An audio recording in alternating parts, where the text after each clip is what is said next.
शिक्षा निदेशालय प्रयागराज की तरफ से टीजीटी पीजीटी भर्ती की द्वितीय प्रतीक्षा सूची का काउंसलिंग कार्यक्रम जारी कर दिया गया है। साथ ही साथ सभी विषयों की कट ऑफ भी जारी कर दी गई है कि द्वितीय काउंसलिंग में किस नंबर तक के अभ्यर्थी शामिल होंगे। नोटिस आपके सामने दिख रही है। तो इस वीडियो में डिटेल से हम बात करेंगे कि आखिर टीजीटी पीजीटी में कौन कौन से अभ्यर्थी शामिल हो सकते हैं द्वितीय काउंसलिंग में, और कैसे शामिल होंगे, किन किन छात्रों को शामिल होना है, इसके लिए क्या रूल्स रेगुलेशंस दिए गए हैं। तो इस वीडियो में हम बात करेंगे डिटेल्ड से। वीडियो को आप लोग लाइक कर दीजिए, शेयर कर दीजिए। तो यहाँ पर देखिए, कार्यालय शिक्षा निदेशक माध्यमिक उत्तर प्रदेश प्रयागराज की तरफ से ये नोटिस देखने को मिलेगी। नोटिस में डेट दी गई यहाँ पर 15 दिसंबर की, लेकिन ये नोटिस आज 19 दिसंबर को जारी की गई है। अधिकतर विभागों द्वारा यही किया जाता है कि बैक डेट डाली जाती है नोटिस में, ताकि जो है लोगों को लगे कि नोटिस 15 दिसंबर की है। तो फिलहाल यहाँ पर 15 दिसंबर की डेट है और आपके सामने विज्ञप्ति कल समाचार पत्रों में देखने को मिल जाएगी। तो यहाँ पर देखिए बताया गया है कि शासनादेश संख्या, ये शासनादेश संख्या दी गई 31 मार्च 2023 के अनुक्रम में विज्ञापन संख्या 1/2023 यानी कि टीजीटी, विज्ञापन संख्या 2/2021, सॉरी यहाँ पर भी 21 है यहाँ पर, यानी टीजीटी पीजीटी 2021 की यहाँ पर बात हो रही है, के अंतर्गत मूल चयनित अभ्यर्थियों के आवंटित संस्था में कार्यभार ग्रहण न किए जाने से फलित रिक्त पदों के सापेक्ष में 25% से अनधिक के अभ्यर्थियों की काउंसलिंग के माध्यम से संस्था आवंटन की कार्रवाई किए जाने के लिए निदेशालय द्वारा जो कमेटी गठित की गई है, उसके माध्यम से टीजीटी पीजीटी 2021 के 25% से अनधिक के उप श्रेणी के अभ्यर्थियों को जो यहाँ पर कट ऑफ दी गई, उस कट ऑफ के अनुसार काउंसलिंग में पार्टिसिपेट करना है। तो यहाँ पर काउंसलिंग आपकी होगी 3 जनवरी 2024 को शिक्षा निदेशालय उत्तर प्रदेश प्रयागराज के ऑफिस में होगी। 11 बजे से 3 बजे तक काउंसलिंग होगी और उसके बारे में कुछ रूल्स दिए गए नीचे। तो यहाँ पर जो बातें हैं आपको समझ में आ गई होंगी, फिर भी मैं थोड़ा सा शॉर्ट में समझा देता हूँ कि टीजीटी पीजीटी 2021 भर्ती की जो फर्स्ट काउंसलिंग हुई थी, उसमें जिन अभ्यर्थियों ने कार्यभार ग्रहण नहीं किया और जो पहले से सीटें खाली चल रही थी, उन सभी सीटों को जोड़ते हुए ये जो है द्वितीय काउंसलिंग करवाई जा रही है। तो अगर आप इस कट ऑफ के दायरे में आते हैं, जो अभी आपको दिखाऊंगा, तो आप इसमें शामिल हो सकते हैं। 3 जनवरी को आपकी द्वितीय काउंसलिंग होगी। अब यहाँ पर कुछ रूल्स दिए गए, उन रूल्स देख लो। पहले नंबर 1 पे लिखा हुआ है, इस काउंसलिंग जो कि 3 जनवरी 2024 को होगी, इसमें प्रतिभाग करने वाले अभ्यर्थियों का वर्गवार, विषयवार, श्रेणीवार कट ऑफ और रिक्त पदों की संख्या का विवरण जो उपलब्ध करवा दिया गया है, आप उसको देख सकते हैं। तो विवरण कहाँ मिलेगा, फिलहाल मैं आपको बता रहा हूँ, अभी इस पीडीएफ में दिखाऊंगा भी। बाकी ये आप हमारे टेलीग्राम चैनल से डाउनलोड कर सकते हैं, लिंक आपको वीडियो के डिस्क्रिप्शन बॉक्स में मिल जाएगा। व्हाट्सअप चैनल पर भी ये नोटिस आपको मिल जाएगी, व्हाट्सअप चैनल का भी लिंक आपको वीडियो के डिस्क्रिप्शन बॉक्स में मिल जाएगा। आगे देखिए लिखा हुआ है कि जिन अभ्यर्थियों का नाम कट ऑफ के दायरे में आता है, वो निर्धारित तिथि पर निर्धारित स्थान पर काउंसलिंग में प्रतिभाग करें। आगे लिखा हुआ कि निर्धारित तिथि निर्धारित स्थान पर काउंसलिंग में शामिल ना होने वाले अभ्यर्थियों को किसी भी दशा में द्वितीय अवसर प्रदान नहीं किया जाएगा, जिसकी पूरी जिम्मेदारी आपकी होगी। बाद में अगर आप प्रत्यावेदन देने पहुंचते हैं कि इस तारीख को हमारा ये काम था, इस वजह से हम शामिल नहीं हो पाए, तो फिर विभाग उस पर विचार नहीं करेगा। यानी हर हाल में आपको अगर नाम कट ऑफ दायरे में है तो आपको 3 जनवरी को पहुँचना निदेशालय। दूसरे नंबर पर बताया गया है कि काउंसलिंग में प्रतिभाग करने वाले अभ्यर्थियों को पद की उपलब्धता के आधार पर संस्था का आवंटन किया जाएगा।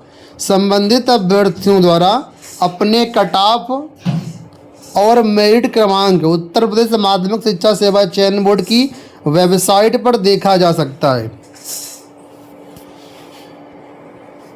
यहाँ पर यह बताया गया कि जो भी वेटिंग लिस्ट में आने वाले कैंडिडेट हैं, अगर आप इसमें देखना चाहते हैं कि आपका कट ऑफ कितना है, आपका सीरियल नंबर क्या है, तो आप लोग चयन बोर्ड की वेबसाइट से दे सकते हो, या डिस्क्रिप्शन बॉक्स में मैं आपको लिंक दे दूंगा और पिंड कमेंट में लिंक दे दूंगा governmentjobcenter.com का। वहाँ पर आप टीजीटी पीजीटी के सभी विषयों का जो वेटिंग लिस्ट है आप लोग देख सकते हो। ये फिलहाल अभी जारी नहीं किया गया है, ये चयन बोर्ड द्वारा ऑलरेडी जारी कर दिया गया था पहले, ठीक है। तो नई लिस्ट नहीं है, ये पहले वाली लिस्ट है। मुझे लगता है आप लोगों ने देखा होगा वो लिस्ट, फिर भी जो लोग नहीं देखे हैं तो देख लेना।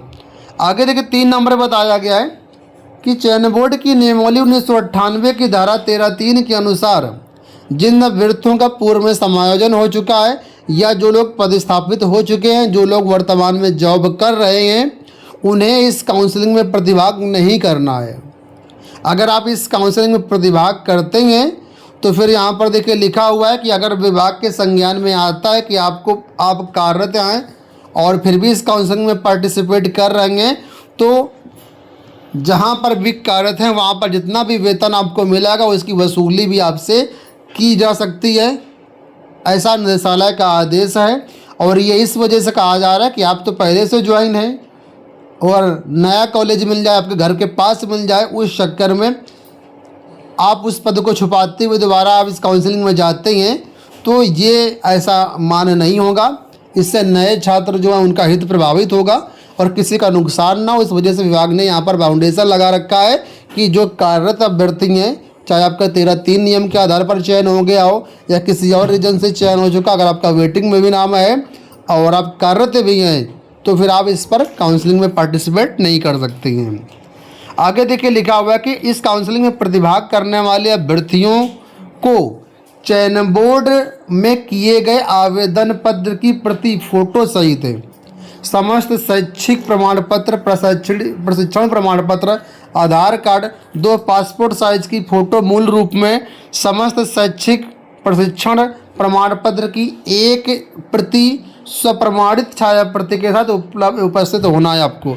यानी यहाँ पर बोला गया कि जब आपने फॉर्म भरा था तो आवेदन पत्र जो आपका प्रिंट आउट होता है फॉर्म भरने का, वो आवेदन पत्र की आपको प्रति ले जाना जिसमें फ़ोटो लगी हो। सारे डॉक्यूमेंट्स आपको ओरिजिनल रूप में भी ले जाना है, फ़ोटोकॉपी रूप ले जाना है, 2 पासपोर्ट साइज़ की फ़ोटो ले जाना है, आधार कार्ड ले जाना है, ठीक है, ये ध्यान रखना। और इस काउंसलिंग में पार्टिसिपेट करने के लिए किसी भी प्रकार से यात्रा भत्ता का भुगतान नहीं किया जाएगा।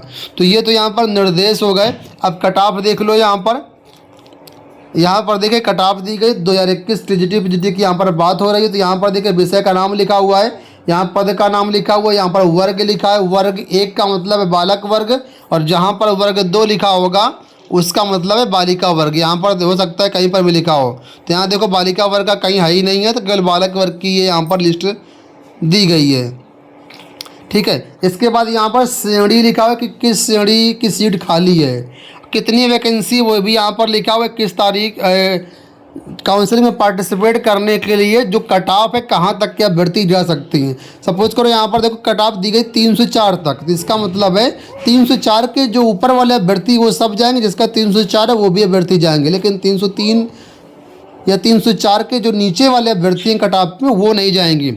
एक बात और समझ लेना, आपका वेटिंग लिस्ट में नाम होना चाहिए तभी आप जाइएगा। तो पहले वेटिंग लिस्ट आप नाम देख लेना, क्योंकि कई बार ऐसा हो जाता है कि आपका वेटिंग लिस्ट में नाम नहीं है, उसके बाद भी आप वहाँ पर पहुँच जा रहे हैं, तो ऐसा मान्य नहीं होगा। वेटिंग में आपका नाम होना चाहिए।